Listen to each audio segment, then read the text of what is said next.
So hello everyone, कैसे हो? तो आज की हमारे वीडियो के अंदर हम लोग बात कर रहे हैं डिटरमिनेंट्स के बारे में।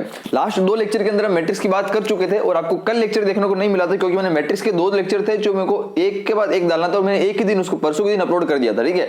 इसलिए आपको दो एक साथ कल वाले दिन वीडियो नहीं देखने को मिली थी। कोई बात नहीं, आज अपन बात कर रहे थे डिटरमिनेंट वाले चैप्टर के बारे में और आज की एक सिंगल वीडियो बनाई है। वीडियो बहुत लंबी है, मुझे पता है वीडियो बहुत ज्यादा लंबी है, पर लेकिन डिटरमिनेंट को मैंने एक ही में सॉल्व कर दिया। नहीं तो डिटरमिनेंट की अलग अलग वीडियो होती तो आपको भी वो ढूंढने में दिक्कत होती, इसलिए एक में ही इसको पूरा वाइंड अप कर देंगे। डिटरमिनेंट के अंदर भैया ज्यादा कॉन्सेप्ट के नाम पे इतना कुछ नहीं है, पर लेकिन ये है, आपको मैं स्टार्टिंग में बोलना चाहता हूं, सबसे पहले डिटरमिनेंट के अंदर अपने एनसीईआरटी बुक को क्लियर कर ही लेना, क्योंकि जिस बच्चे की एनसीईआरटी बुक पूरी क्लियर है, एक एक क्वेश्चन उसने लगा रखा है एनसीईआरटी का, वो क्वेश्चन जेईई के अंदर डिटरमिनेंट का क्वेश्चन गलत होने के चांस उसके 90% कम हो जाते हैं, ठीक है। बाकी 10% हमारी और एक्स्ट्रा मेहनत के ऊपर डिपेंड करता है कि हमने कितने नंबर ऑफ क्वेश्चन सोल्व किए एनसीईआरटी के अलावा, ठीक है। एनसीईआरटी के साथ साथ प्रीवियस ईयर क्वेश्चन भी सॉल्व कर लें। आज की वीडियो के अंदर जितनी भी अभी तक प्रीवियस ईयर क्वेश्चंस आए हैं, जो जो इंपॉर्टेंट कॉन्सेप्ट है एक बार बता देते हैं। पहले अपन कॉन्सेप्ट समझ लेते हैं, एक चैप्टर का ओवरव्यू ले लेते हैं कि चैप्टर में क्या क्या चीजें हैं जो कि जेईई में क्वेश्चन आते हैं। उसके बाद कुछ क्वेश्चन हम लोग सॉल्व कर लेंगे जो कि लास्ट ईयर 8 से 10 क्वेश्चन आए हैं, ठीक है। स्टार्ट करते जल्दी जल्दी। आपको जो भी नोट्स है मैंने आपको दे ही रखे नीचे हर एक वीडियो में लगे हुए हैं नोट्स को। उम्मीद करता हूं आपने अब तक नोट्स का प्रिंट निकाल के रख लिया होगा। जो भी नोट्स उसका प्लीज प्रिंट निकाल के रख लें, जो भी नोट्स है दे रखे आपको उनको प्रिंट निकाल के रख ले और एक वीडियो से पहले नोट्स को साथ साथ में चेक भी करते हो चले खोल करके, ठीक है, क्योंकि मैं भी आपको उसमें से देखकर पढ़ाता जा रहा हूं। स्टार्ट करते हैं। सबसे पहले अपन बात करते हैं डिटरमिनेंट क्या होता है। डिटरमिनेंट सबको पता है, ये होता है डिटरमिनेंट को कैसे ओपन करते हैं। ये अपन ऑलरेडी मैट्रिक्स वाली वीडियो में बात कर चुके थे। मैट्रिक्स के अंदर अपन ने मोटा मोटा लेवल डिटरमिनेंट का बेसिक समझ लिया था कि भाई डिटरमिनेंट को कैसे ओपन करते हैं, कैसे खोलते हैं। ये तो सिंपल बेसिक आता ही है, इसमें कोई बड़ी बात नहीं है। सीधा आगे चलते हैं। माइनर क्या होते हैं, कोफैक्टर क्या होते हैं, अपन लास्ट वाली वीडियो के अंदर बात कर चुके थे मैट्रिक्स के अंदर। जब अपन ने किसी मैट्रिक्स का एडजॉइंट ऑफ मैट्रिक्स निकाला था, उसके अंदर क्या है एडजॉइंट मतलब क्या होता है, हर एक एंट्रीज का कोफैक्टर हमने निकाला था कि -1 की power i + j minor of i j, ठीक है, याद होगा वो कोफैक्टर। तो कोफैक्टर से मिलकर ही यहाँ पर जो कोफैक्टर की डेफिनेशन इसमें दे रखी है, ठीक है। अब यहाँ पर बहुत इंपॉर्टेंट चीज आती है, ध्यान देंगे। एक कोफैक्टर से रिलेटेड कुछ इंपॉर्टेंट इन्फॉर्मेशन आती है, ध्यान देना। लेट्स यहाँ पर हमारे पास कोई मैट्रिक्स थी, लेट्स से मैंने बोला आपको वही मैट्रिक्स वही है a1 b1 c1 a2 b2 c3 a3 b3 c3 और उसके रेस्पेक्टिव कोफैक्टर है। लेट्स से a1 का जो a1 की एंट्री है उसका रेस्पेक्टिव कोफैक्टर होगा a11 मान लेते हैं a11 का। लेट्स से कोई a13 का होगा तो उसका a13 मान लेते हैं। ये क्या एंट्री है और ये उसका कोफैक्टर है, ठीक है। मैं बोलना क्या चाह रहा हूँ वो ये कि इसमें हर एक एंट्री और हर एक कोफैक्टर के बीच में रिलेशन होता है। वो रिलेशन क्या होता है, उसमें डायरेक्ट क्वेश्चन भी बन सकता है। ध्यान रखिए, रिलेशन नंबर 1 कि जो भी एंट्री है a1 उसका रेस्पेक्टिव कोफैक्टर है A1। अगर मैं इन सेम को ऐड करता हूं, जैसे a11 और यहाँ पर a11 हो गया। उसके बाद नेक्स्ट अगर बात करता हूं मैं इसके अंदर, तो B11 वाली जो एंट्री है उसके कैपिटल B11 यहाँ पर हो गया प्लस C11 और यहाँ पर कैपिटल C11 हो गया। इन सभी को अगर मैं निकालूं, सेम एंट्री और सेम कोफैक्टर को मल्टीप्लाई करूं और एक सिंगल रो के अंदर बात करी, ये फर्स्ट वाली रो हो गई किसी मैट्रिक्स की। अगर इसके इक्वल जो आंसर होगा वो क्या होगा, इसका डिटरमिनेंट होगा। जो भी पर्टिकुलर मैट्रिक्स होगी अगर मैं उसका डिटरमिनेंट निकालूंगा और मैं इसको सॉल्व करूंगा तो आंसर सेम आएगा। ये एक रूल है, ये एक बोल सकते हैं कि स्टैंडर्ड चीज बना रही है। ये सबके लिए होगा। ये अगर मैं बात करूं 1 ये को 2 के लिए बात करूं तो उसके लिए भी होगा सेम। अगर बात करता हूं यहाँ पर A21 तो कैपिटल A21 उसके लिए भी होगा। नेक्स्ट अगर बात करता हूं मैं यहाँ पर कैपिटल B21 तो कैपिटल B21 इसके लिए भी होगा। कैपिटल C21 तो capital C small c2 capital C21 इसके लिए भी होगा। इन सभी का आंसर क्या है, उस डिटरमिनेंट की वैल्यू सेम आएगा। कहने का मतलब ये यहाँ तो बात समझ मारी। इसके अंदर सेम होता है कि अगर मैं किसी भी एंट्री ले लूं 1 और यहाँ पर कुछ अलग ले लूं 2 एंट्री तो 1 है पर लेकिन उसका किसी और को कोफैक्टर मल्टीप्लाई कर दूं, प्लस यहाँ पर लेट से मैंने बोला B11 और कैपिटल B मैंने ले लिया 2 का। C का एंट्री ली मैंने 1 ली और जहाँ पर जो कैपिटल इसका जो कोफैक्टर था वो मैंने 2 का ले लिया। इन सभी केस में आंसर 0 होता है। इसके अंदर एक और लाइन आएगी कैपिटल 3 और वो 3 ऐसा करके सेम, वो भी क्या डिटरमिनेंट होगा। तो ये हम कह देना स्टैंडर्ड है। किसी भी एंट्री और पर्टिकुलर कोफैक्टर सेम से मल्टीप्लाई करता हूं यहाँ पर तो 3 एंट्री का जो सम है वो क्या है, उसका डिटरमिनेंट की वैल्यू के बराबर आएगा। और बाकी अगर डिफरेंट को मल्टीप्लाई करके ऐड करता हूं तो आंसर 0 आता है। ये स्टैंडर्ड है। तो ये राइट क्वेश्चन में एग्जाम में जो क्वेश्चन आ सकता है, इसको हमें याद रखना है, ठीक है। ये तो बिल्कुल बेसिक था, सबसे पहली चीज होती है, ठीक है।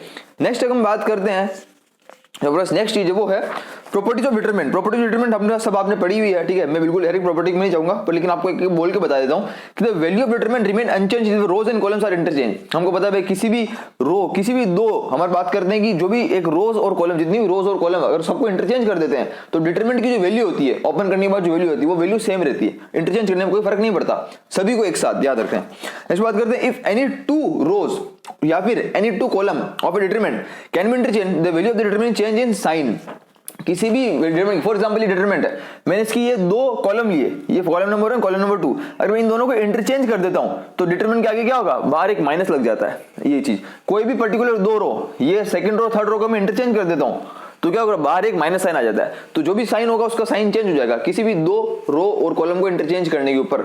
ये रूल होता है, ये प्रॉपर्टी हमको बताइए। नेक्स्ट बात करते हैं, if determinant of any two row or column identical or same proportion then its value is 0। हमको पता गया कि किसी भी डिटरमिनेंट के अंदर कोई भी दो रो एनी टू रो या फिर एनी टू कॉलम सेम हो जाते हैं तो उस डिटरमिनेंट की वैल्यू क्या होती है, 0 होती है। ये बिल्कुल सही बात है, ये क्वेश्चन के अंदर प्रॉपर्टीज बहुत काम आती है। उसके बाद बोला कि all the elements of any row or column is multiplied by same number that determinant multiplied by that number. Similarly तो बोला है कि कोई भी एक, मैंने बोला था कल अपन ने क्वेश्चन की थी इसके ऊपर कि डिटरमिनेंट में किसी भी एक नंबर से मल्टीप्लाई करता हूं तो नंबर या तो अपन किसी भी रो में मल्टीप्लाई कर सकते हैं या फिर किसी भी एक कॉलम में मल्टीप्लाई कर सकते हैं। सबको एक साथ नहीं मिलेगा, सबको एक साथ कहां मिल रहा था, मैट्रिक्स के अंदर मिल रहा था। डिटरमिनेंट के अंदर एक रो या फिर एक कॉलम को ही एक बार नंबर मिलेगा, उसको मल्टीप्लाई कर सकते हैं। ये अपन ऑलरेडी बात कर चुका, आपको पता ही है, सिंपल चीजें, सब बोर्ड एग्जाम का है। नेक्स्ट बात करते हैं, if all the elements of row or column are proportional or identical to the element of any other row then determinant of initials its value is 0। Same अभी मैंने बात करी कि कोई भी दो रो को, जो अगर दो कोई रो सेम या फिर दो कॉलम सेम हो जाते हैं तो डिटरमिनेंट की वैल्यू क्या 0 होगी। अगर सेम नहीं है तो हो सकता है कोई ऐसा नंबर, ऐसी कोई चीज वहां से कॉमन आ जाए बाहर, उसके बाद सेम बन जाए, तो हमको ऑब्जर्व करना पड़ेगा कि क्या कॉमन लेने के बाद सेम बन रहा है। अभी अपन क्वेश्चन देखेंगे और बहुत बढ़िया क्वेश्चन करेंगे इसके ऊपर। नेक्स्ट बात करते हैं कि किसी भी रो और कॉलम को, लेट से मैंने आपको बोला है कोई डिटरमिनेंट है, डिटरमिनेंट के अंदर a1 plus x, b1 plus y, c1 plus z, उसके बाद यहाँ पर है a2 b2 c2 a3 b3 c3। इसके अंदर क्या किसी प्रॉपर्टी क्या कहती है, ऐसा कभी पढ़ा हो आपके पास, और यहाँ पर किसी भी दो एंट्री है, अगर इस फर्स्ट रो के अंदर किसी भी इधर पूरे लाइन के अंदर दो एंट्री, तो इन दोनों एंट्री को अलग अलग डिटरमिनेंट में तोड़ सकते हैं हम लोग। ये तो सिंपल प्रॉपर्टी है, बताइए, ये a1 a2 a3 ये तो रहेगा ही, बाकी यहाँ पर b1 b2 b3 और c1 c2 c3 प्लस एक डिटरमिनेंट और आ जाएगा जिसके अंदर क्या ये आ जाएगा, कौन सा, x y z, बाकी तो सेम चल ही रहा है, a2 b2 c2 a3 b3 और c3। तो दो डिटरमिनेंट इसको तोड़ सकते हैं, कोई भी दो एंट्री को जो पड़ी हो, प्लस या माइनस में कैसे भी करके पड़ी हो। ये सिंपल प्रॉपर्टी याद रखें, बहुत काम की प्रॉपर्टी है। नेक्स्ट बात करते हैं, value of determinant is not Altered by adding the, ठीक है हो जाएगा, बहुत सिंपल चीज है, कुछ नहीं है। इसका भी जो हमारे पास है क्या है, बहुत सारी जो चीजें यहाँ पर ऐड भी, इसका रिवर्स भी ट्रू, मतलब कि कोई भी नंबर को मेरे को किसी भी पर्टिकुलर रो और कॉलम के अंदर में उसको पर्टिकुलर रो के साथ रो ऐड कर सकता हूँ। ये तो हमको प्रॉपर्टीज हमने बोर्ड एग्जाम के अंदर, आपने सीबीएसई बोर्ड एग्जाम दिया था, उसके अंदर जब डिटरमिनेंट के क्वेश्चन हम सॉल्व करते थे तो सिंपल हम ऑपरेशन लगाते थे कि रो 1 के अंदर 2 को, अगर रो 1 को 2 से मल्टीप्लाई करके रो 2 के अंदर ऐड करना है, मतलब क्वेश्चन को सॉल्व करने के लिए। वो जो भी क्वेश्चन है, इसलिए बोलता हूँ एनसीईआरटी जितने भी क्वेश्चन है सब्जेक्टिव वाले क्वेश्चन, जिसके अंदर हम LHS equal to RHS prove करते हैं, किसी भी चीज को प्रूव करते हैं, एलएचएस इक्वल टू आरएचएस क्या होगा, वो सब क्या होगा, उसका आंसर निकालते हैं, प्रूव करते हैं, ये सब क्वेश्चन को कर लें, इनके जितने भी ऑपरेशंस लगते हैं वो कर लें, एनसीईआरटी क्लियर होनी ही चाहिए। नेक्स्ट बात करते हैं, while applying this property at least one, तो ठीक है, तो हो जाएगा। अच्छा, बहुत इंपॉर्टेंट चीज देखते हैं, बहुत इंपॉर्टेंट ध्यान रखना कॉन्सेप्ट है जो कि एग्जाम में आता है, बहुत सिंपल सा चीजें याद रखें। इसको एक बार के लिए मैं जो है हटा देता हूं, इसका काम हमारा हो गया, ठीक है। एक्चुअली है क्या, डिटरमिनेंट के नाम पर 2 से 3 ऐसे कॉन्सेप्ट है जो भी क्वेश्चन ज्यादा रिपीट होते हैं, ठीक है ना, ज्यादा ऐसा कुछ खास डरने वाली बात नहीं है। मतलब ये कहने का मतलब है कि मैट्रिक्स से भी इजी क्वेश्चन यहाँ पर डिटरमिनेंट बन सकता है, ये कहने का मतलब है। मैट्रिक्स के अंदर तो यार ठीक है 80-90% चांस है इजी बनने के, यहाँ पर 95% चांस है क्वेश्चन इजी बनने के। यहाँ पर हार्ड क्वेश्चन बनना मतलब बहुत मुश्किल, हार्ड क्वेश्चन बनता ही नहीं है, ये बोलने का मतलब, ठीक है। देखो चीज क्या है वो बताता हूँ आपको, सिंपल सा बोल रहा है कि अगर किसी भी डिटरमिनेंट को आपको डिफरेंशिएट करना है, लेट से कोई डिटरमिनेंट है एक्स के फंक्शन के अंदर है, यहाँ पर लग रहा है f1 f2 f3 g1 g2 g3, यहाँ पर है h1 h2 h3। मैंने बोला कि d/dx करना क्या है, डिफरेंशिएट करना है किसका, इसका डिफरेंशिएशन का। इस वाले क्या करना है, इस वाले dx का क्या करना है, हमको डिफरेंशिएट करना है यहाँ पर इसका। तो डिफरेंशिएट कैसे करते हैं, तो डिफरेंशिएशन के अंदर हम हमेशा ये सब अंदर जो है ये सब x के फंक्शंस है, इन सब का हर एक टर्म का हमको डिफरेंशिएशन करना है। ऐसा नहीं कि हमको डिफरेंशिएशन इसको सबको एक साथ कर दूंगा, नहीं, इसको 3 डिटरमिनेंट में तोड़ना पड़ेगा और हर एक डिटरमिनेंट के अंदर एक रो का डिफरेंशिएशन होगा। कैसे, नंबर 1 डिटरमिनेंट के अंदर f1 वाली जो रो है इस वाले फंक्शन का डिफरेंशिएशन होगा, तो d/dx ऑफ क्या होगा f1, जिसको क्या लिख सकता हूं मैं, f1 डैश पे तो लिखते हैं इसको f1 डैश, मतलब इसका मतलब क्या है, सिंगल ऑर्डर डिफरेंशिएशन नहीं होता, same f2 dash f3 dash, बाकी तो सेम टू सेम रहेगा, g1 g3 h1 h2 h3 ये रहेगा। एक के अंदर सिंगल रो का डिफरेंशिएशन होगा, उसका प्लस लगेगा, फिर इसके अंदर F1 F2 F3 तो सेम ही रहेगा, सेकंड वाली का होगा अलग से G1 dash G2 dash G3 dash, बाकी H1 H2 और H3 तो सेम ही है। उसका नंबर थर्ड वाला अलग से होगा जिसके अंदर F1 F2 F3 तो सेम ही रहेगा, G1 G2 G3 सेम ही रहेगा, H1 डैश H2 डैश और H3 डैश का होगा डिफरेंशिएशन होगा, राइट। तो ये ऐसा अगर डिफरेंशिएशन होता है तो डिफरेंशिएशन क्वेश्चन ऐसे सॉल्व होते हैं। कोई भी डिफरेंशिएशन बोला आपको कि डिटरमिनेंट का डिफरेंशिएशन करो, उसको तीन में तोड़कर फर्स्ट रो का अलग, सेकंड का अलग, थर्ड का अलग करेंगे, उसके बाद इसको सॉल्व करेंगे। बाकी सबको ओपन करना तो हमको आता है, डिटरमिनेंट को फाइनल ओपन कर लेंगे, ठीक है। तो सिंपल सी चीज है, तो ये थोड़ा हमको याद रखना पड़ेगा। खैर तो नोट्स के अंदर मैंने आपको सब दे ही रखा है, ठीक है ना, पर लेकिन एक बार जो है हर चीज जो एक बार को बताना जो है इंपॉर्टेंट चीज मेरा फर्ज है।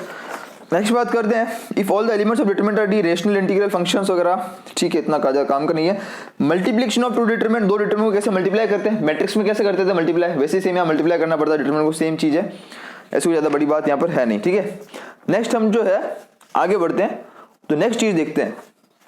नेक्स्ट चीज यहाँ पर आती है स्पेशल डिटरमिनेंट।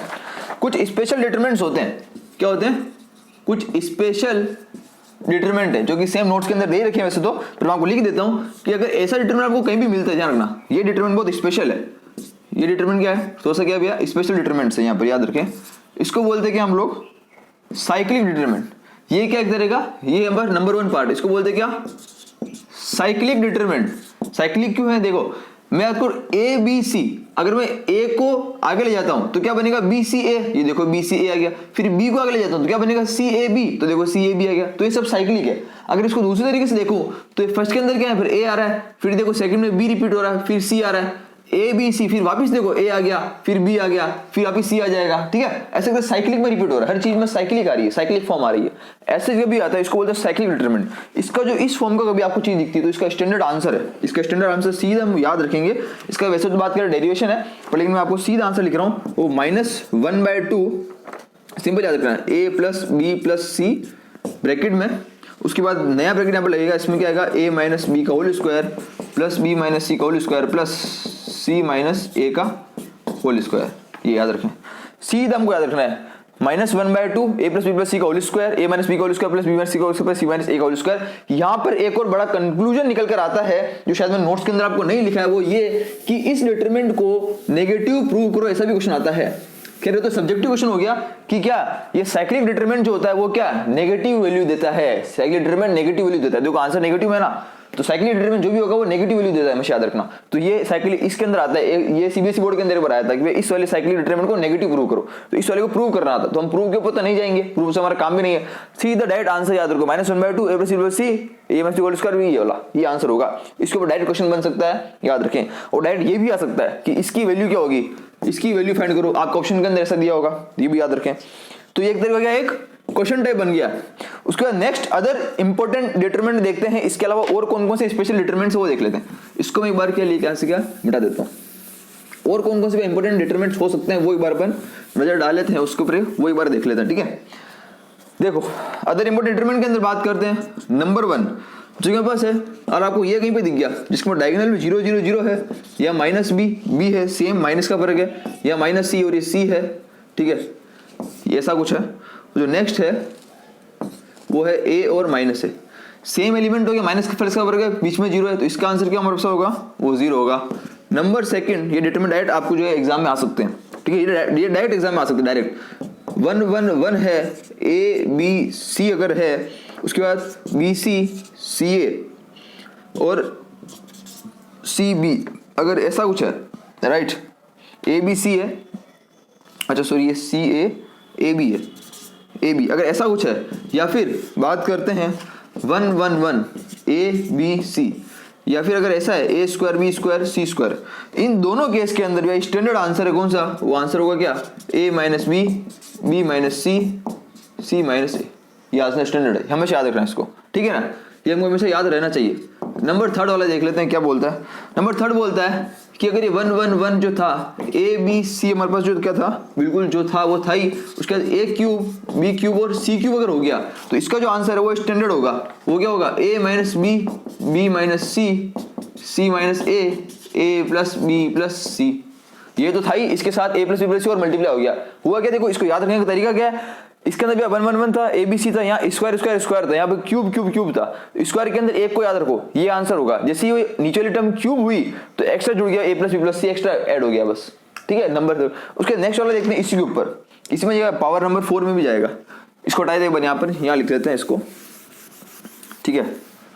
नंबर जो हमारे पास है कौन सा, थर्ड वाला, अच्छा थर्ड तो हो गया। नंबर 4 वाला देखते हैं, इसमें ही देखो 1 1 1 तो था ही, ए बी सी भी था। अब यहाँ पर क्या होगा, ए बी सी जो था वो सिंगल ऊपर स्क्वायर हो गया और नीचे क्या हो गया, ए क्यूब बी क्यूब और सी क्यूब भी हो गया, ऊपर स्क्वायर और नीचे क्यूब हो गया। ऐसे के अंदर सेम ए माइनस बी माइनस सी माइनस ए तो चलेगा ही, और साथ साथ के अंदर क्या आएगा, A B plus B C plus C A. तो इसके बाद लाइन से याद रखें, पहले के अंदर ये, सेकंड वाला ये एक्स्ट्रा ऐड आया, क्यूब हुआ, इसमें क्या हुआ, स्क्वायर ऊपर चला गया, क्यूब नीचे आ गया, तो इसमें ये चीज एक्स्ट्रा आ गई, बाकी तो वो था ही सेम, ठीक है। ये तो नंबर 4 वाला हो गया। इसमें लिख ले लास्ट नंबर 5 वाला, वो क्या देता है। एक और नंबर 5 वाला देख लेते हैं, उसको मैं आपको यहाँ पर लिख लेता हूँ। नंबर 5 वाला बोल रहा है, ये जो नंबर 5 वाला वो 1 1 1 यहाँ पर था, ए बी सी है, नीचे ए की पावर 4 बी की पावर 4 और सी की पावर 4 अगर आ जाता है, अगर ये बन जाता है, इस केस के अंदर सेम स्टार्टिंग वाला तो सेम रहेगा ही, ए माइनस बी माइनस सी यहाँ पर हो जाता है, सी माइनस हमारे पास हो जाता है, साथ साथ क्या बनेगा, A square plus B square plus C square minus, इसके अंदर चलेगा साथ साथ में minus A B minus B C minus C A, ये चल जाता है। तो ये इसका आंसर हो जाएगा, ए माइनस बी, ये सब कुछ चलेगा ही, साथ साथ मल्टीप्लाई में A square plus B square plus C square minus A B minus B C minus C A. ये नंबर 5 स्पेशल डिटरमिनेंट और डायरेक्ट इसके ऊपर क्वेश्चन आ जाते हैं और डायरेक्ट ये पूछे जा सकते हैं, स्टैंडर्ड है, इनको याद रखेंगे। नेक्स्ट सबसे लास्ट टॉपिक है चैप्टर का, ठीक है, सबसे लास्ट टॉपिक और सबसे इंपोर्टेंट टॉपिक है, सबसे इंपोर्टेंट टॉपिक सबसे लास्ट टॉपिक है, ठीक है। इसके लिए बार इसको मिटा देते हैं अपन, उसके बाद इसके बाद अपन क्वेश्चन को एक साथ ही सॉल्व करेंगे। एक बार अपन जो लास्ट टॉपिक उसको समझ लेते हैं, उसके बाद सब क्वेश्चन को एक साथ ही हम लोग सॉल्व कर लेंगे, ठीक है। क्वेश्चन को फिर मैं एक बार बीच में बताऊंगा, इसमें एक साथ ही साथ में ले लेते हैं क्वेश्चंस को। इसके लिए बार इसको मिटा देते हैं, उसके बाद अपन स्टार्ट करते हैं इसको। तो नेक्स्ट टॉपिक है वो हमारे पास है, वह क्या चीज है, सिस्टम ऑफ इक्वेशन। सबसे important topic system of equation, याद रखें। इसको अपन क्या बोलते हैं, क्रैमर रूल भी कहते हैं। इसको क्या बोलते हैं, क्रैमर्स रूल। ऐसा भैया हो ही नहीं सकता कि यहां से क्वेश्चन ना आए, 99% यहां से क्वेश्चन आता ही आता है, ठीक है। थोड़ा बड़ा टॉपिक ध्यान समझेंगे। सिस्टम ऑफ इक्वेशन के अंदर भैया दो चीज होती है। पहले एक तो सिस्टम ऑफ इक्वेशन होती है 2 वेरिएबल में, जिसके अंदर x और y दो कोऑर्डिनेट होंगे। पहले वो केस की बात करते हैं जहां से क्वेश्चन कम आते हैं। इसके बाद बात करेंगे 3 वेरिएबल x y z वाले कोऑर्डिनेट की, वहां से क्वेश्चन दिखते रहते हैं। पर लेकिन हम 2 वाला वेरिएबल भी पहले देख लेते हैं, जो कि इजी है। बात करते हैं पहले क्या, इक्वेशन इन्वॉल्विंग 2 वेरिएबल, जहां पर 2 ही वेरिएबल इक्वेशन में होते हैं। इसके लिए अगर एग्जांपल बात करें तो हमारे होगा a1x plus b1y plus c1 is equal to 0। ये कांस्टेंट है और वेरिएबल का x और y ही है। Same a2x plus b2y plus c2 equal to 0। यहां तक भी क्या चीजें हमको समझ में आ रही है। नेक्स्ट अगर इसमें बात करें तो 2 केस भी होते हैं इसके अंदर, 2 केस इसके अंदर हो सकते हैं। पहली बात करते हैं तो सिस्टम क्या होगा, कंसिस्टेंट होगा।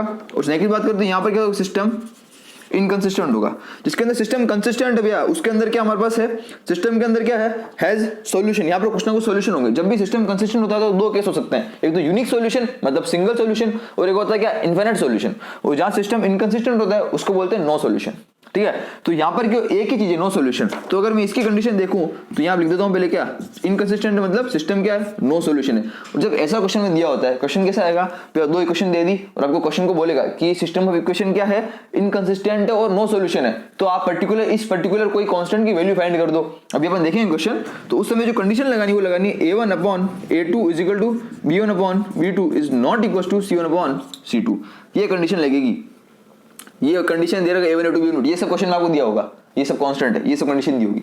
कंडीशन लगानी और आंसर निकालना है। इसके अंदर 2 केस आ जाते हैं। पहला होगा क्या, इसके अंदर बात करेगी यूनिक सॉल्यूशन, और एक कौन सा होता है, infinitely many solution. Unique solution और इन्फिनिटली मैनी सॉल्यूशन। अब याद रखें, जब यूनिक सॉल्यूशन दे रखा है तो यूनिक के अंदर क्या होगा, a1 upon a2 is not equals to b1 upon b2। ये कंडीशन लगेगी किसमें, यूनिक सॉल्यूशन के अंदर। और इन्फिनिटली मैनी सॉल्यूशन के अंदर लगेगा क्या, a1 upon a2 is equal to b1 upon b2 is equal to c1 upon c2। ये क्या लगेगा, इन्फिनिटी मैनी सॉल्यूशन लगेगा, ठीक है। इसका मतलब क्या होगा, समझ गए यहाँ पर। अब ध्यान रखो, अगर मैं से ये कंडीशन है, एग्जाम में डायरेक्ट आएगा भाई कंडीशन लगानी आंसर निकालना है, ये भी क्वेश्चन यहाँ से भी आ सकता है, इतना नहीं आता पड़ लेकिन क्वेश्चन आ सकता है।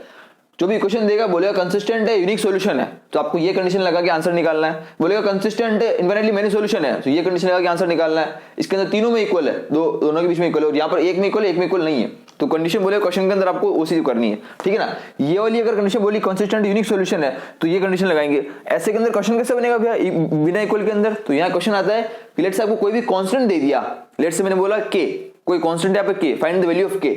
अब वो ऐसे बोल सकता है कि find the value which is not equals to k, और ऑप्शन के अंदर कुछ देगा तो नॉट इक्वल्स टू के वाला दे सकता है बोल के, तो ये कंडीशन लग जाएगी और बोलेगा आपको यूनिक सॉल्यूशन, तो ये कंडीशन लगाएंगे और जो वैल्यू नहीं आएगी वो हमारा आंसर हो जाएगा, ठीक है ना, नॉट इक्वल्स टू के, ये कंडीशन यहाँ पर आ सकती है, राइट। ये थोड़ा सा हमको याद रखेंगे। इसके अंदर एक चीज याद रखना है कि लेट से मैंने बोला कोई दो लाइन है, ये क्वेश्चन क्या है, दो लाइन की क्वेश्चन, याद रखें। अगर दो लाइन की क्वेश्चन अगर मैं यहां देखूं तो यूनिक सॉल्यूशन मतलब क्या होता है, सिंगल सॉल्यूशन, और दो लाइन के अंदर सिंगल यूनिक सॉल्यूशन कब हो सकता है, जब वो दोनों लाइन क्या इंटरसेक्ट कर जाए, यानी कि यहां पर ऐसा कुछ होगा, दो लाइन एक पॉइंट के ऊपर क्या है इंटरसेक्ट कर जाए, इसको बोलेंगे क्या है यूनिक सॉल्यूशन। एक सॉल्यूशन मतलब एक जगह टच हो रही है, इसको बोलेंगे इनफिनिटी मेनी सॉल्यूशन, मतलब बहुत सारे पॉइंट है, मतलब दोनों लाइन एक दूसरे के ऊपर क्या कोइंसिडेंस कर गई, दोनों के ऊपर एक के ऊपर एक ओवरलैप हो गई, इसलिए वहां पर बहुत सारे पॉइंट आ जाएंगे, इसको बोलेंगे इनफिनिटली मेनी सॉल्यूशन। इसको बोलेंगे नो सॉल्यूशन, मतलब दोनों लाइन आपस में इंटरसेक्ट नहीं कर रही है, मतलब या तो पैरेलल है या फिर क्या बात कर सकते वो दोनों मतलब एंटी पैरेलल पैरेलल पर लेकिन नॉन इंटरसेक्टिंग लाइन से, इस केस के अंदर नो सॉल्यूशन, इंटरसेक्ट नहीं करेगी, ये कहने का मतलब होता है इनका, ठीक है ना। चीजों को कॉन्सेप्ट के साथ याद रखेंगे।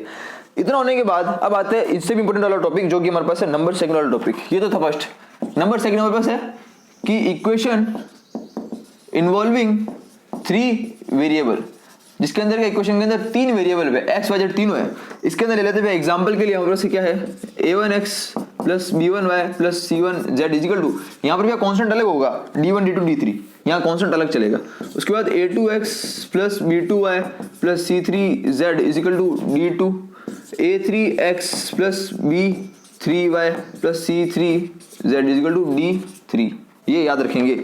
इसमें याद रखें कि कैपिटल D1, ये बहुत इंपॉर्टेंट चीज है, वैसे सब नोट्स में लिखा हुआ ये बदल जाएगा, capital D1 sorry capital D, capital D1, capital D2, capital D3, 3 चीजें होती है। कैपिटल D क्या होगा, डिटरमिनेंट के अंदर रखनी है वैल्यू एक्स वाई जेड के coefficient a1 a2 a3 b1 b2 b3 c1 c2 c3। ध्यान देना एक होता है कैपिटल D1, एक होता है कैपिटल D2, एक होता है कैपिटल D3, 3 टोटल मिलाकर 4 चीज होगी भैया। कैपिटल D समझ में आ रहा है।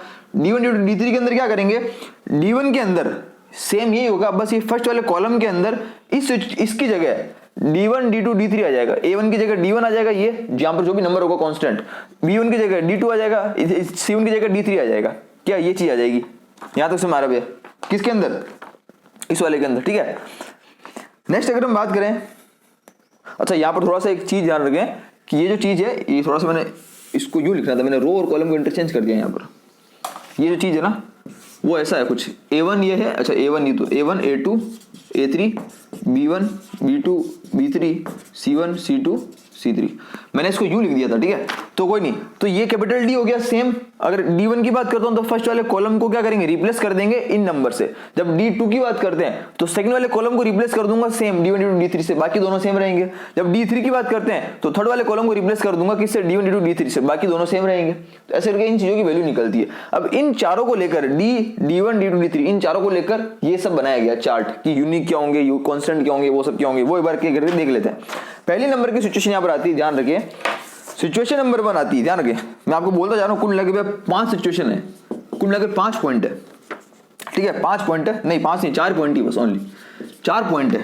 पॉइंट नंबर हमारे पास आता है ए, वो ये बोलता है अगर capital D not equal to 0 है, आपने कैपिटल D के अंदर वैल्यू रखी, डिटरमिनेंट को सॉल्व किया, अगर नॉट इक्वल टू 0 आया, साथ साथ के अंदर एंड इसमें लिखा है कि at least D1 D2 D3 is not equal to 0, at least one of, मतलब क्या बोले, अगर capital D not equal to 0 है और एटलीस्ट कोई भी एक D1 D2 D3 में से नॉट इक्वल टू 0 है, अगर ये केस होता है तो इस केस के अंदर सिस्टम ऑफ इक्वेशन क्या होगा, कंसिस्टेंट होगा एंड यूनिक सॉल्यूशन होगा।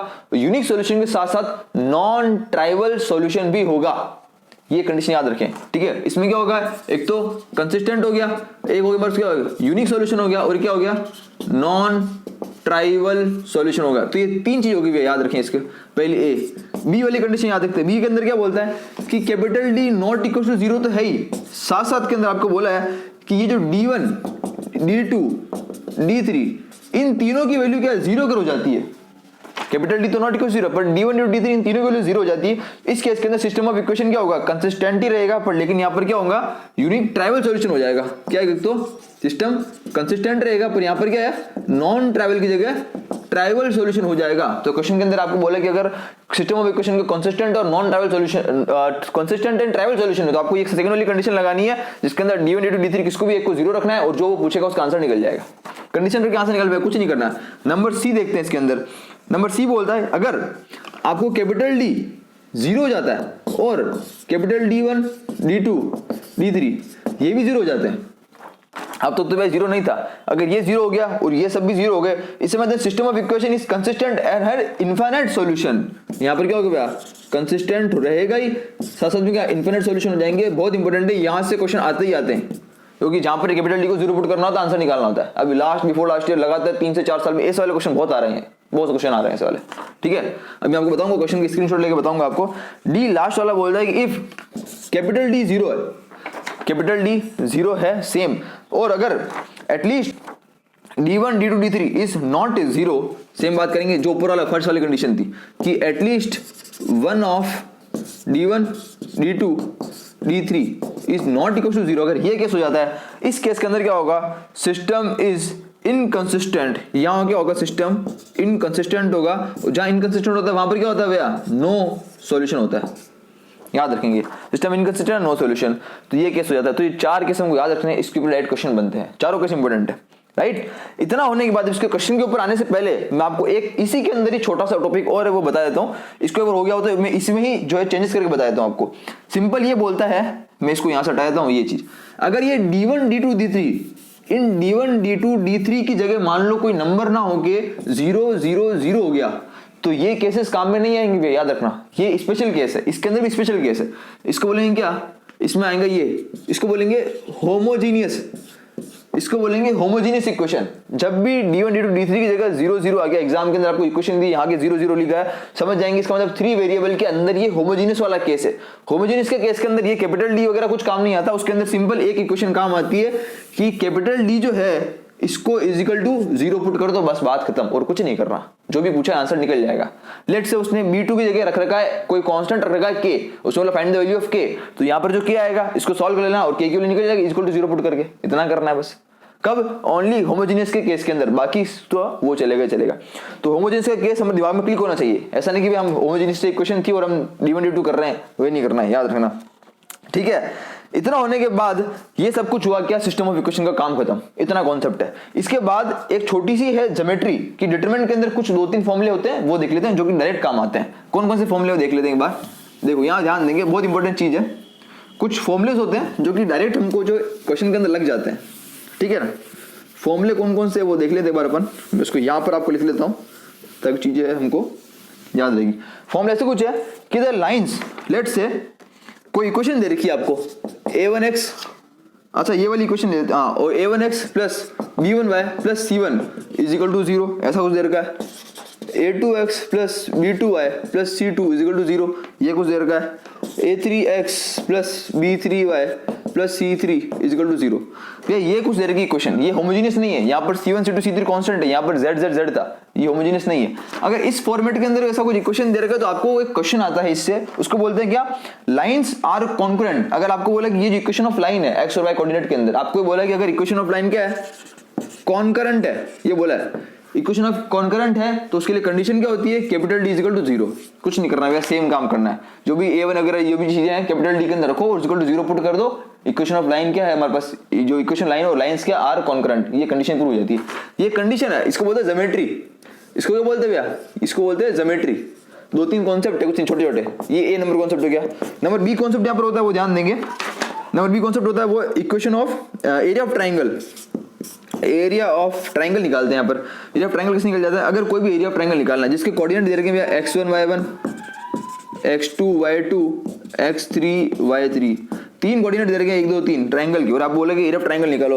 एरिया ऑफ ट्रायंगल क्या होगा, हाफ ऑफ, यहाँ पर क्या लिखना है हमको, x1 x2 x3 y1 y2 y3 1 1 1, ये याद रखना है। क्या, x1 x2 x3 y1 y2 y3 1 1 1, ये निकालना है और कुछ नहीं करना है। इसका आंसर निकालोगे, डिटरमिनेंट सॉल्व कर लोगे तो वो एरिया ऑफ ट्रायंगल आ जाएगा, सिंपल। अगर इन केस ये एरिया ऑफ ट्रायंगल सॉल्व करते करते अगर जीरो आ गया, इन केस ये क्या है, इफ, अगर इफ बात करो, इफ अगर एरिया ऑफ ट्रायंगल जीरो आ जाता है, जीरो सॉल्व करते करते, वैसे तो कोई वैल्यू आएगी, अगर जीरो आ जाता है उस केस के अंदर क्या होगा, ट्रायंगल होगा ही नहीं, क्योंकि एरिया ऑफ ट्रायंगल जीरो होने का मतलब वो ट्रायंगल है ही नहीं, वो क्या एक सिंपल लाइन है, वो क्या लाइन होगी, मतलब ये तीनों पॉइंट क्या होंगे, आपस में कोइंसिडेंस हो जाएंगे। कोइंसिडेंस मतलब होता है कि एक ही पॉइंट एक ही लाइन के ऊपर लाई करते हैं तीनों पॉइंट, उसको बोलते हैं कोइंसिडेंस पॉइंट। तो ये पर क्या होंगे, या फिर बोल सकते हैं क्या चीज हमारे पास, एक बोलते हैं कोलिनियर पॉइंट्स बोल सकते हैं इसको, तीनों पॉइंट एक ही लाइन में लाई करेंगे उसको बोलते हैं कोलिनियर पॉइंट्स, ठीक है। तो points are collinear if area of triangle is equal to 0, तो एक कंडीशन बन जाती है। बाकी एरिया ऑफ ट्रायंगल ऐसा करके निकालना है, कोऑर्डिनेट को रखना है और आंसर निकालना है, 1 1 1 होना चाहिए यहाँ पर, ये फॉर्मूला है, याद रखना, ठीक है। इसको बोलते हैं ज्योमेट्री। तो ये हो गया नंबर सेकंड वाली ज्योमेट्री। नंबर थर्ड वाली ज्योमेट्री भी वहां पर होती है, नंबर थर्ड वाली ज्योमेट्री याद रखेंगे, छोटी सी एक और है, बिल्कुल सिंपल सी है।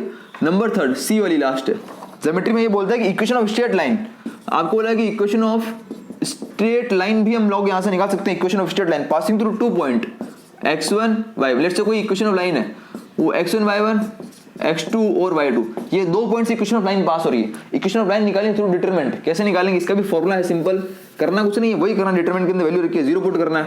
ये होता है x1 y1 x2 y2 1 1, ये इज इक्वल टू 0 पुट कर दिया, ये इक्वेशन सॉल्व करनी है।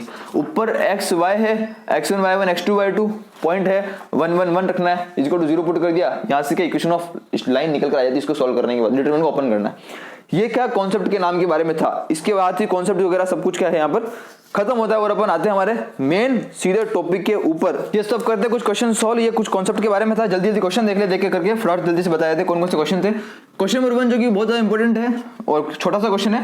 क्वेश्चन ये था कि अपने कल, ये मैं ऑलरेडी क्वेश्चन की बात कर चुका हूं आपको, अगर कल जिसने देखा हो, कल और परसों के जो मैट्रिक्स वाले लेक्चर थे उसमें मैंने आपको एक बहुत बड़ी चीज बताई थी कि कोई भी स्क्यू सिमेट्रिक मैट्रिक्स हो, अगर वो ऑड ऑर्डर की होती है, odd order for example 3x3 5x5, अगर वो ऑड ऑर्डर की स्क्यू सिमेट्रिक मैट्रिक्स है तो उसकी जो डिटरमिनेंट की वैल्यू होती है वो क्या होती है, 0 होती है। एग्जांपल में क्या क्वेश्चन आएगा कि एक स्क्यू सिमेट्रिक मैट्रिक्स है ऑर्डर 3x3, उसका डिटरमिनेंट क्या होगा, इतना पूछेगा, ऑप्शन में होगा 1 0 3 4 ऑप्शन होगा, second option B 0 is correct answer. तो स्टैंडर्ड है किसी भी स्क्यू सिमेट्रिक मैट्रिक्स का जो कि ऑर्डर उसका ऑड नंबर में है, ऑर्डर 3x3 5x5 7x7, उसका डिटरमिनेंट की वैल्यू हमेशा 0 होती है, हमेशा याद रखें। ये क्वेश्चन नंबर 1 था। क्वेश्चन नंबर 2 देखते हैं, बहुत इंपॉर्टेंट क्वेश्चन है। क्वेश्चन नंबर 2 ये बोलता है, टू थोड़ा लिखने में टाइम लगेगा, ऐसा कुछ एग्जांपल मैंने आपको दिया, sine alpha sign beta sine gamma cos alpha हमारे पास है, कॉस बीटा हमारे पास है,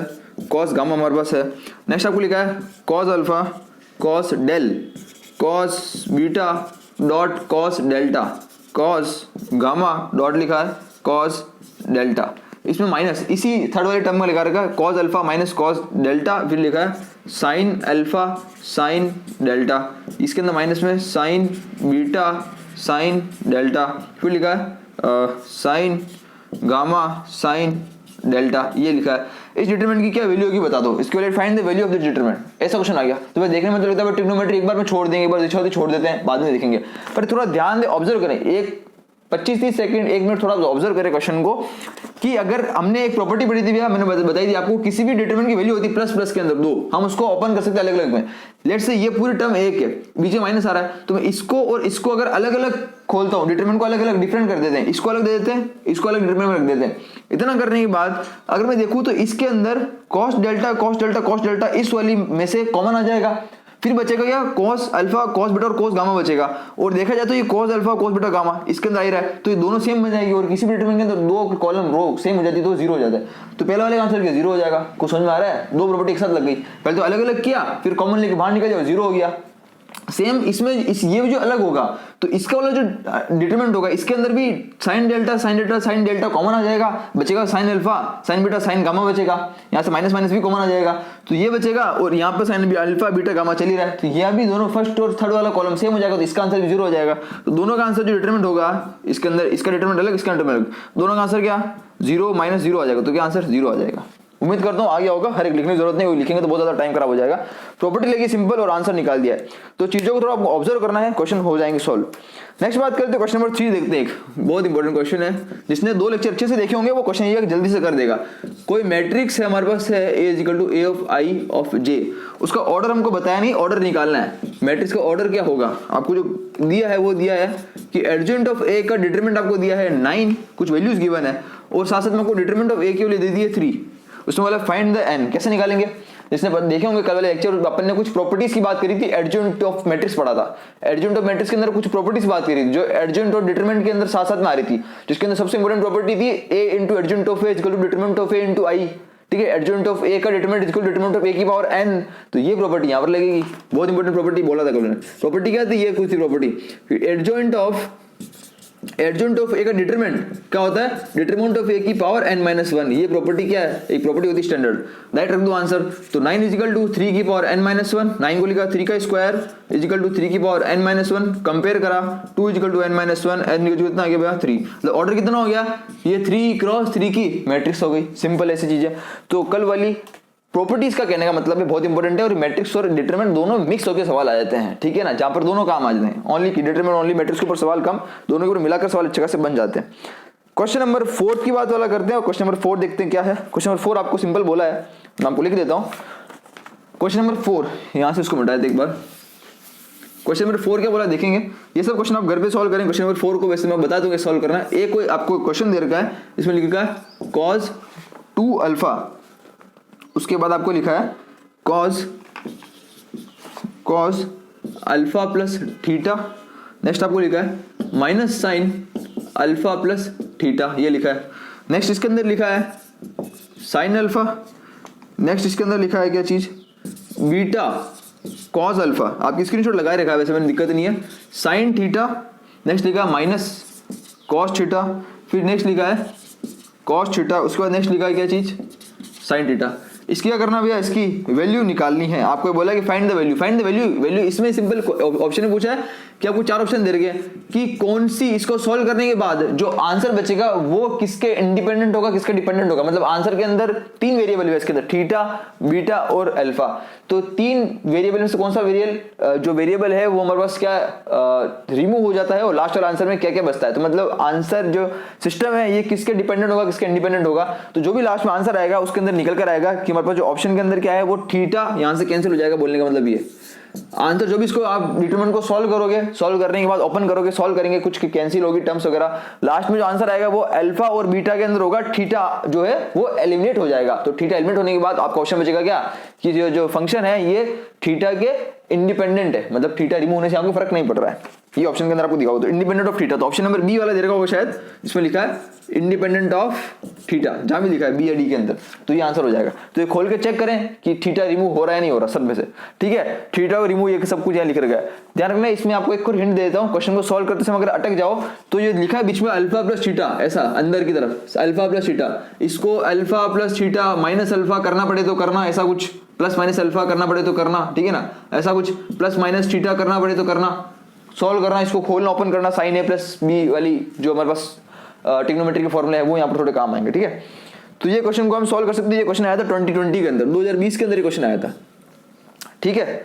उम्मीद करता हूँ थोड़ा सा बहुत हमको चीजें क्लियर है। नेक्स्ट बात करते हैं क्वेश्चन नंबर, बहुत बढ़िया वाला सवाल, अगला वाला क्वेश्चन देखते हैं।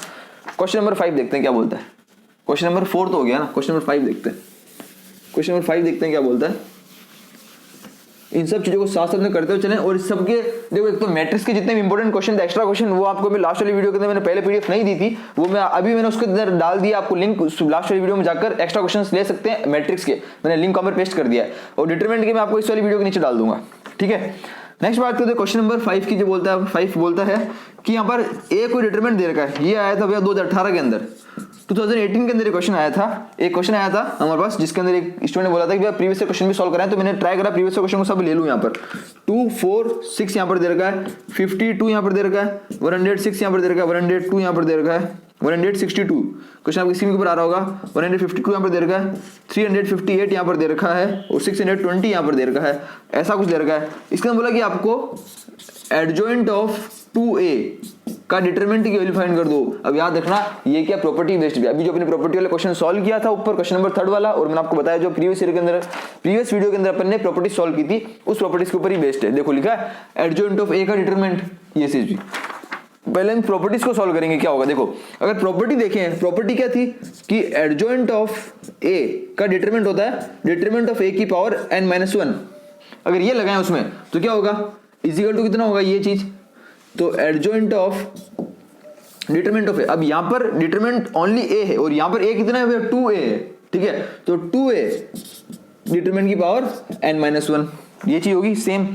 इसको कंपेयर करें, प्रॉपर्टी से कंपेयर करें तो यहां पर थीटा क्या है, 2 है, ये लग गया। अब नेक्स्ट प्रॉपर्टी क्या होती है, जब भी डिटरमिनेंट के अंदर कांस्टेंट बढ़ाओ तो कांस्टेंट बाहर आता है तो उसकी पावर n होके बाहर आता है। ये प्रॉपर्टी। एक और प्रॉपर्टी नंबर 2 वो क्या है कि लेट्स से कोई भी k इंटू a ये पड़ा डिटरमिनेंट के अंदर, अगर मैं k कांस्टेंट को बाहर लेता हूं डिटरमिनेंट से तो क्या होगा, k की पावर n होके बाहर आता है, ये होता है k की पावर n होके बाहर आता है वो। तो वो अगर यहां लगाता हूं तो कितना होगा, 2 की पावर n होके बाहर आ जाएगा, और n-1 तो ऑलरेडी चल ही रहा है तो वो तो रहेगा ही रहेगा n-1। बाकी डिटरमिनेंट ऑफ a अलग रहा है, उसकी पावर n-1 तो चल ही रहा है। यहाँ तक भैया बात समझ में आ रही है। इतना क्लियर होने के बाद बस सॉल्व हो गया, कुछ नहीं करना। अब यहाँ पर क्या चाहिए, n चाहिए। n क्या गया, ये 3 क्रॉस 3 की मैट्रिक्स है तो n तो कितना हो गया, 3 हो गया, दिख ही रहा है। बाकी हमको डिटरमिनेंट ऑफ a की वैल्यू चाहिए, तो ये तो हमको दे रहेगा क्वेश्चन में। लगाओ डिटरमिनेंट और डिटरमिनेंट ओपन करो, इसको वैल्यूज है सॉल्व कर लो, काट कपीट के जो भी आएगा फाइनल आंसर। इसको सॉल्व करने के बाद आएगा आंसर 8 आएगा आंसर, इसको डिटरमिनेंट ऑफ निकलने के बाद आंसर 8 आएगा। 8 यहाँ रख देंगे और 3 यहाँ रख देंगे तो कितना होगा, 2 3 -1 डॉट 8 की पावर 3 -1। बस इसको कर लेंगे सॉल्व और आ जाएगा आंसर। इसको सॉल्व करने के बाद जो आंसर आता है, जिसके अंदर आपको ऑप्शन दे रखे थे 64 256 2048 4096, तो ये आंसर होगा 4096 सॉल्व करने के बाद, ठीक है ना। ये क्वेश्चन आया था 2018 के अंदर आया था, क्वेश्चन नंबर 5। नेक्स्ट चलते हैं क्वेश्चन नंबर 6। अब ध्यान देंगे क्वेश्चन नंबर 6 से अगर देखेंगे तो क्वेश्चन नंबर 6 से क्या जो चीजें जो पूछी गई है वो सब पूछा गया है। क्या, अगर मैं लास्ट ईयर देखूँ जो क्वेश्चन है वो सब है सिस्टम ऑफ इक्वेशन से, ठीक है। ये ऐसे कुछ क्वेश्चन यहाँ से बन जाते हैं। सिस्टम ऑफ इक्वेशन का क्वेश्चन देखते हैं कैसे बनते हैं। क्वेश्चन नंबर है 6, ये आया था 2017 के अंदर आया था, 2017 में, सॉरी 2018 में ही आया था। 2018 के अंदर ये क्वेश्चन आया था जहाँ आपको लिखा है lambda x plus Y plus z equal to 5 lambda. Next लिखा है 2 lambda x plus 2 y minus z equal to 1। फिर लिखा है 3y plus z equal to 9, ऐसा कुछ लिखा है। और आपको क्या बोला है, फाइंड लैम्डा, लैम्डा की वैल्यू निकाल दो, कुछ कंडीशन बोली नीचे सेट वगैरह बात कर रखी है। फिर बोला कि इन्फिनिटली मेनी सॉल्यूशन है। याद रखें अभी अपने जब सॉल्व कर रहे थे पहली बात, ये 3 वेरिएबल के अंदर है, यहाँ पर x का कोएफिशिएंट कुछ नहीं, मतलब क्या है 0x होगा, मतलब a3 क्या होगा 0 ले लेंगे। तो यहाँ पर क्या होगा कि जो ये 3 वेरिएबल के अंदर सिस्टम ऑफ इक्वेशन क्या है 3 वेरिएबल, और ये होमोजेनियस वाला केस नहीं है, वहां पर तो 0 0 0 आता है, यहाँ पर कुछ नंबर है, मतलब होमोजेनियस भी नहीं है। मतलब क्या इसमें d1 d2 चेक करना पड़ेगा।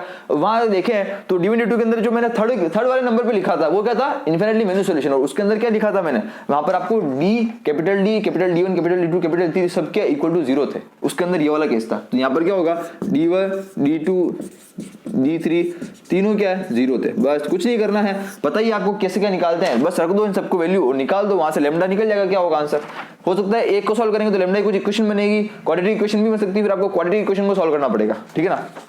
ऐसे के अंदर जनरली क्वाड्रेटिक इक्वेशन बन जाती है, तो कंसिस्टेंट और ये वाला सॉल्यूशन हो जाता है। बस कुछ नहीं करना, इतना सिंपल सा काम है यार, ज्यादा कुछ बड़ी बात है ही नहीं इसके अंदर। क्वेश्चन नंबर बात करते हैं अगली, क्वेश्चन नंबर 7। क्वेश्चन नंबर 7 क्या बोलता है वो देखते हैं। देखो क्वेश्चन नंबर 7 क्या कहता है, जो आया था 2017 में, ठीक है। क्वेश्चन नंबर 7 2017 के अंदर आया था।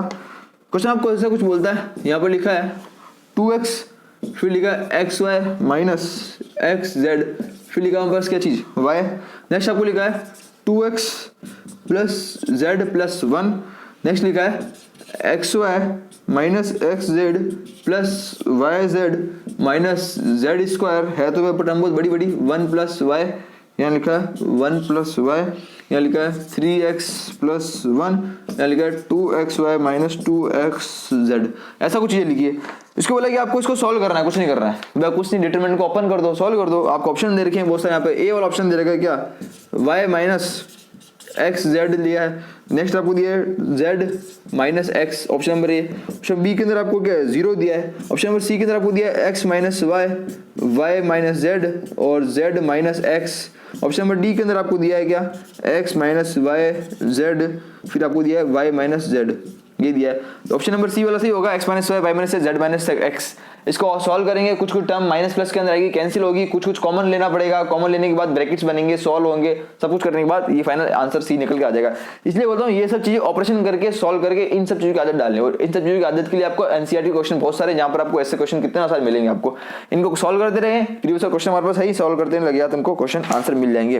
नेक्स्ट बात करते हैं क्वेश्चन नंबर 8 की। क्वेश्चन नंबर 8 क्या कहता है, देखो क्वेश्चन नंबर 8 द्वारा सॉल्व करते हैं। क्वेश्चन नंबर 8 क्या कहता है, क्वेश्चन नंबर 8, 9, 10 ये सभी जो है, ये जितने भी है ये सब अलग अलग सिस्टम ऑफ इक्वेशन जो आपके प्रीवियस क्वेश्चंस में आ रखे हैं, ठीक है। क्वेश्चन नंबर 8 की वाली बात करते हैं। क्वेश्चन नंबर 8 जो कि 2000 हमारे पास आया था 21 के अंदर आया था। क्वेश्चन नंबर 8 क्या कहता है कि x माइनस वाई आपको दे ही रखा है, plus Z is equal to 1 दे रखा है, 3 इक्वेशन दे रखी है, x plus y minus z is equal to आपको 3 दे रखा है, फिर लिखा है x plus Y plus 4z is equal to alpha आपको देगा, ये आपको दे रहा है। फिर बोला कि आपको सब आंसर चेक करना इसमें, unique solution when alpha is equal to 2, unique solution when alpha not equal to 2, infinite solution when number of solution and infinite number of solution when alpha is equal to 2, infinite number of solution alpha not equal alpha is equal to -2। तो आपको alpha is equal to 2 रखना है इसके अंदर, और आपको same वो check करना है इनफिनिटली मेनी सॉल्यूशन। जैसे फॉर एग्जांपल मैंने लिया ऑप्शन नंबर सी लिया, इनफिनिटली मेनी सॉल्यूशन, इसको चेक कर रहा हूं, तो इनफिनिटली मेनी सॉल्यूशन के अंदर अभी अपन ने देखा था कि capital D 1 capital D 2 capital D 3 का 0 के इक्वल है, तो आपने अल्फा इज इक्वल टू 2 रखा और वो कंडीशन लगाई डी वाली, उसको चेक किया, अगर वो सॉल्व हो गया क्या 0 आ गया डी, इसका मतलब अल्फा बराबर 2 क्या है, सही है। और अगर 0 नहीं आया तो अल्फा बराबर आपने -2 रख के चेक किया, अगर वो 0 आ गया तो ये ऑप्शन सही हो जाएगा। जैसे करके अल्फा 2 -2 रख के चेक करना है हमको, क्या होगा, तो ओनली 2 और -2 ये दो ऑप्शन रख के चूज करना है, उसे पता चल जाएगा आपको। अगर 0 आ गया तो बढ़िया है, आंसर ये सही हो जाएगा। अगर -2 से 0 आया तो आंसर ये सही हो जाएगा, अगर दोनों से 0 नहीं आया तो आंसर क्या बी वाला सही हो जाएगा, unique solution not equal to 2, ये सही हो जाएगा। तो इसका जो ऑप्शन है शायद मेरे हिसाब से डी वाला आता, -2 वाला आता शायद, आई थिंक -2 वाले पे इमीडिएटली नंबर सॉल्यूशन आता है, ठीक है। सी या फिर डी दोनों में से एक ऑप्शन होता है, 2 या -2 से आता है, कैपिटल डी इक्वल टू 0 रखने पे। तो ये आपको चीजें है क्या है देखकर सॉल्व करनी है। नेक्स्ट हम बात करते हैं, नेक्स्ट हमारे पास क्वेश्चन है वो है question number 9।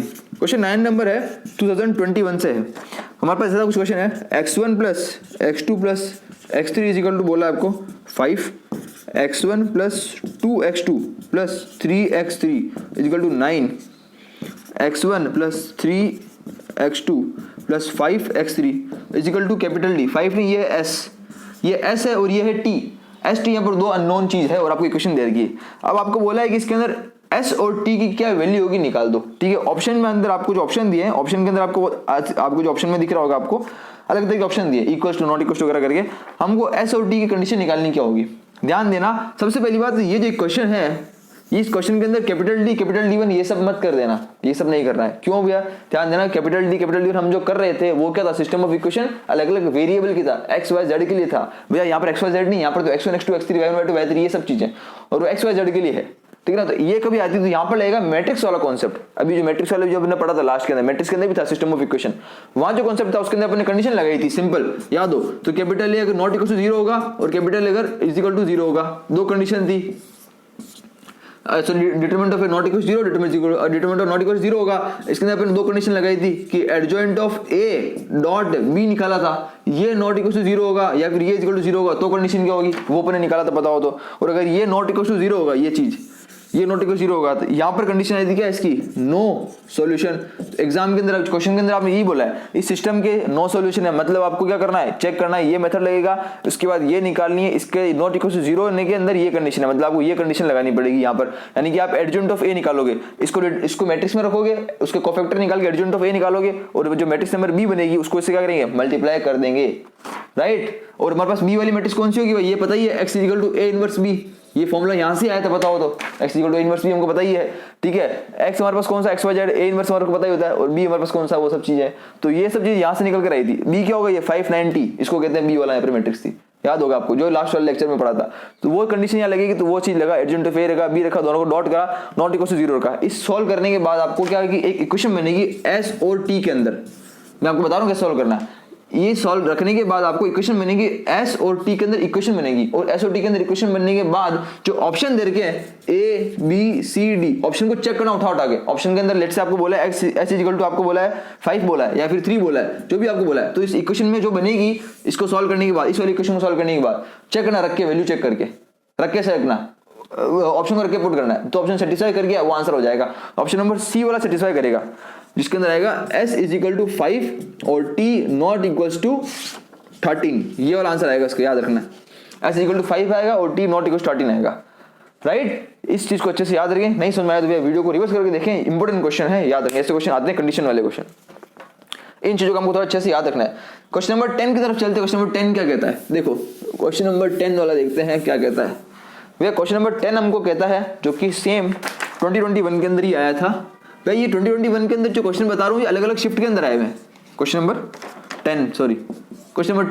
10 simple same question है, x plus Y plus z equal to आपको 1 दे रखा है, और same x plus 2y plus 4z equal to आपको लेमडा दे रखा है, और x plus 4y plus 10z equal to आपको देगा क्या, लेमडा स्क्वायर। सेम बोला इन्फिनिटली मेनी सॉल्यूशन होंगे, मतलब यह क्या है, 3 वेरिएबल के अंदर है, होमोजेनियस भी नहीं है, इन्फिनिटली मेनी सॉल्यूशन मतलब capital D capital D1 capital 2 capital 3 equal to 0 होगा। ये तो मुंह पे याद होना चाहिए, इन्फिनिटली मेनी सॉल्यूशन मतलब D D1 D2 सबके 0 है। तो लगा दो कंडीशन, निकाल दो लेमडा की वैल्यू। आंसर आप ऑप्शन आपको दे रखे 2 -3 2 3 और -3, 4 आपको A B C D 4 option दे रखे हैं, निकालो आंसर और लगा दो। इन चारों में से एक आंसर आएगा 2 -2 3 -3। सिंपल है क्वेश्चन, कुछ नहीं करना, बस क्या करना है D D1 D2 D3 0 लगा दो, एक को लगा दो, D इक्वल टू 0 पुट कर दो, वैसे आंसर आ जाएगा लेमडा, कोई बड़ी बात नहीं ज्यादा, ठीक है। नेक्स्ट बात करते हैं, कितना इजी क्वेश्चन था यार, ऐसे क्वेश्चन भी आ जाते हैं, इसलिए सिस्टम ऑफ इक्वेशन बहुत ज्यादा इंपॉर्टेंट है। नेक्स्ट बात करते हैं क्वेश्चन नंबर 11। क्वेश्चन नंबर 11 बात करते हैं, क्या बोलता है। क्वेश्चन नंबर 11 आया था भैया 2022 के अंदर, बिफोर लास्ट ईयर नहीं sorry last year, before last year आया था 22 के अंदर। क्वेश्चन सेम आपको ये बोला था कि 3x minus Y plus Z is equal to 1 हो गया।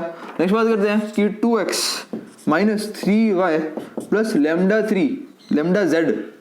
जेड इज इक्वल टू हमारे पास है म्यू, लेमडा और म्यू दो अननोन है यहाँ पर। नेक्स्ट आपको बोला है x plus Y plus 3z is equal to -1, simple दे रखा है। सेम वाला इसमें बोला है कि आपको नो सॉल्यूशन के लिए भैया क्या कंडीशन थी, हमने जो वहां पढ़ा था नो सॉल्यूशन के लिए कैपिटल D इक्वल टू 0 के अंदर at least D1 D2 D3 not equal to 0 ऐसा कुछ कंडीशन थी, फोर्थ वाली कंडीशन थी, वो कंडीशन यहाँ पर लगी। और सेम आपको क्या बोला है, लेमडा और म्यू का पेयर क्या होगा, मतलब दोनों की वैल्यू निकालनी है, दोनों की वैल्यू निकालनी है। आपको ऑप्शन के अंदर दिया होगा, ऑप्शन दे रखा -4,1 ऐसा होता है, ऑप्शन दे रखा 4,3 ऑप्शन दे रखा, बी वाला सेकंड वाला दे रखा -4,3 फिर दे रखा 4,1। जब सॉल्व करोगे ऐसा कुछ ऑप्शंस आपको देखने को मिलेंगे 1 4 3 -1 ऐसा कुछ करके चेक करके आंसर रखना है क्या पेयर होंगे लेमडा और म्यू के, ठीक है, कंडीशन आएगी याद रखना है। नेक्स्ट करके आगे बढ़ते हैं, लास्ट क्वेश्चन देखते हैं, क्वेश्चन नंबर 12 जो कि लास्ट ईयर का ही 2022 का ही है। क्वेश्चन नंबर 12 वाला देख लेते हैं क्या कहता है। Question number